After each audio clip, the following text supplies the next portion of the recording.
Hey guys, it's me, GameFan here, with another Diablo 2 Median Excel guide, especially a dungeon guide.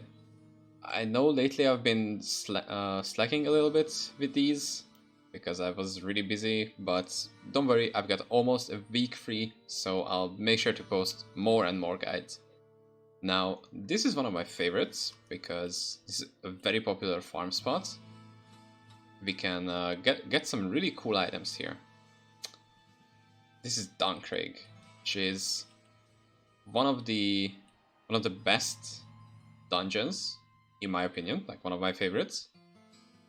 And it's a level 120 dungeon, and you can get there from Act 1. I'll show you how to maneuver there without having the waypoint, which you'll get eventually. You have to go through the instance where you would get yourself the Black Road Charm. I haven't... oops. You should be able to teleport through these gaps. Apparently I just suck. This is a relatively short path, you don't really have to worry about that. You'll get your introduction to some of the enemies here. These guys won't be in the instance, like you don't have to worry about these guys. Your main enemies will be these slain souls, which will come. These guys have melee attacks, they are nothing special.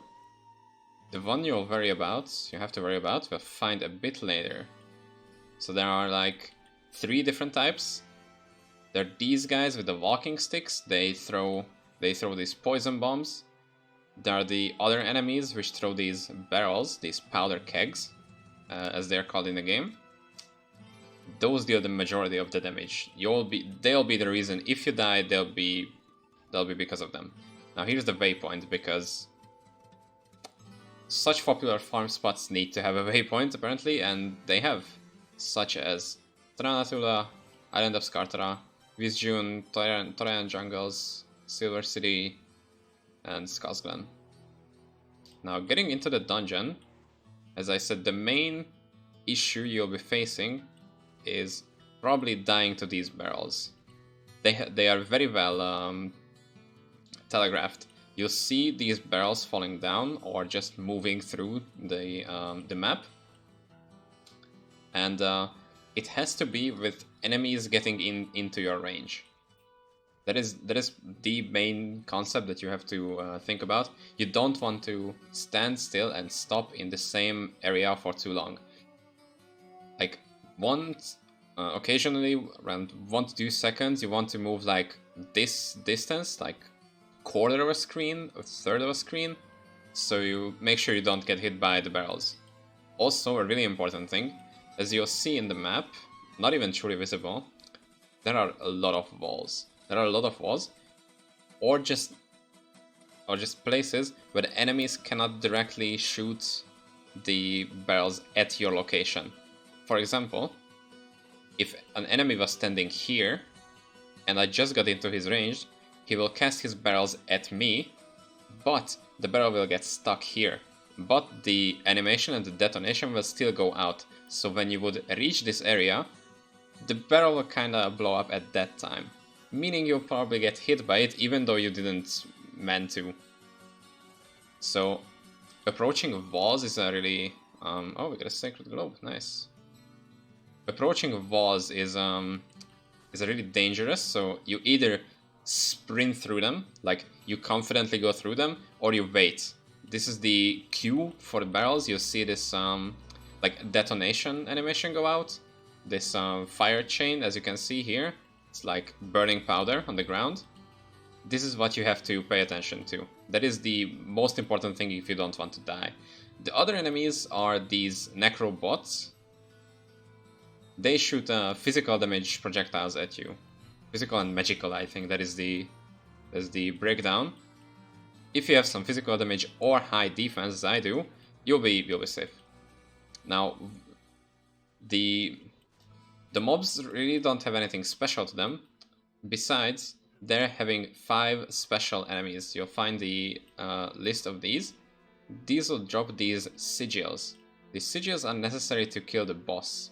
You need to collect 5 sigils, meaning you have to kill all the 5 mini bosses or elite mobs around the area.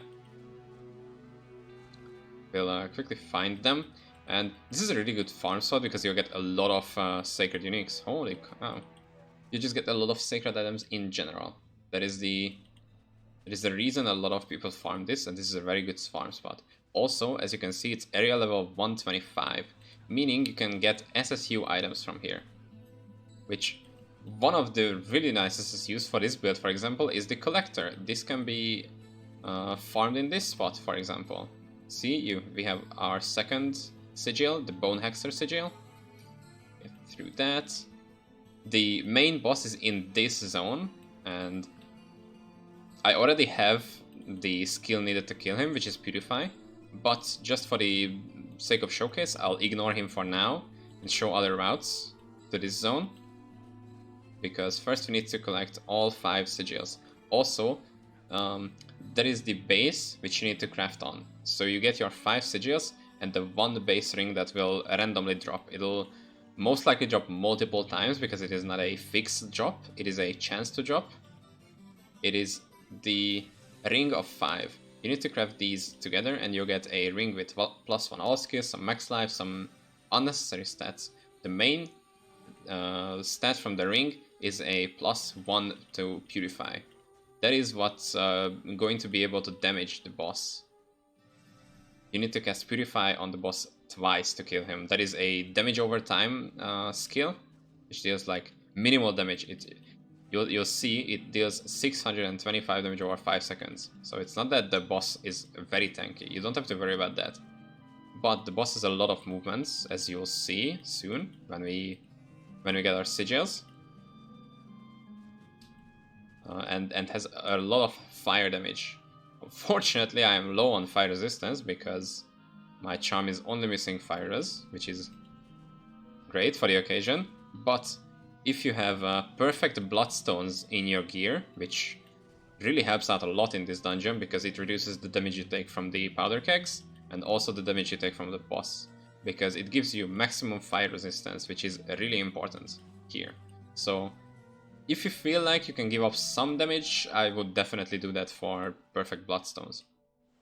Now we have 3 out of the 5 sigils already, and I think we have like 3 unique sacred unique items, which I'll go through eventually.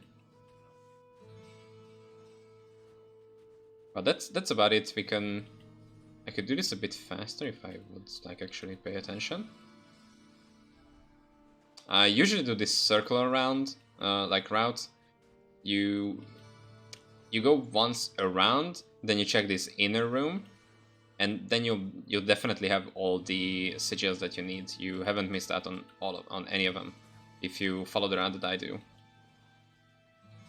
Here we'll see the 4th one, that is Eye Gouger. We got it. So we just rush through these enemies.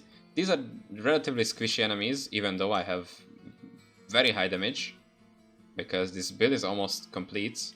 I mean, as in the not so min-maxy manner. Well, we got a Warblade, cool. But other than that, this build is shaping up very nicely, which I want to say a word about. I've made a guide. Nice, we got the 5 sigils. I've made a guide today for the forum. It is the New Paladin build guide. Currently, it's awaiting approval for it to be posted. If it gets posted and I get the link, I'll make sure to post it under the description of each and every single video I've played this build in, so you can check that out if I may miss anything. Probably the quickest way, if you have a teleport and you want to be a little risky, I also want to put it on F6. There is a very quick way to get to the boss if you already have your Purify ready, which is go to this side room, make sure you are ready, and you can already see the boss's HP, meaning he's very close. See, you'll teleport on us, spawning those pillars and instantly one-shotting us because... wow! I am bad. Yeah, but this is the dangerous route if you're not familiar. Or if you are bad like me, you'll You're very easy to die like this. So because of that, I'm actually going to put this on F1 because I don't need Absolution here, because the mobs will die quickly around me. Just want to go through this. You can have a lot of all skills, as you can see it's level 29 for me, it doesn't affect Purify, so level 1 and level 150 Purify will do the same thing. It doesn't matter that much. It has a 5-second cooldown, so you have to wait a little bit around, and you have to manage your maneuvers. Kind of want to lure the boss out to an already clear area. We shot him once. As you can see, his HP will go down nice. The best is when he's stationary, he's standing in one place, when you're like a mid-range from him, and he's just spamming Flame Front. That is probably the best situation which you could be in. I missed. So you can just kite him around, he's not really dangerous like this. God damn it, I missed again. As you can see, he isn't really bad like this. Like, the Flame Front is actually tankable, as you saw. I only have 79 his res. These are the ones that kill you. Those are the ones that are going to deal heavy damage. So we pick up and we see what we got. We got +2 to Necro and Amazon. Not so good, but it doesn't matter. It's relatively easy to farm the boss if you got down the rhythm of it. If you know how to stay in like a mid-range, like around the same as the explosion range from the kegs. So if you kind of get that range, you'll get the boss range. And really, that's about it. The trophy gives 10% combat speed. So if you are in need of attack speed, cast speed, FHR, you can get this from the trophy. This is a somewhat easy fight, actually, if you know how to deal with it. But I think that wraps it. I think I covered most of it. If you have any questions, make sure to write it in the comments section, because it really helps me out to know what I've missed and what I need to improve on. Also, as I said, I hope the guide is coming. I was really excited to write that, so make sure to check that out once it's live. Thank you so much. Bye.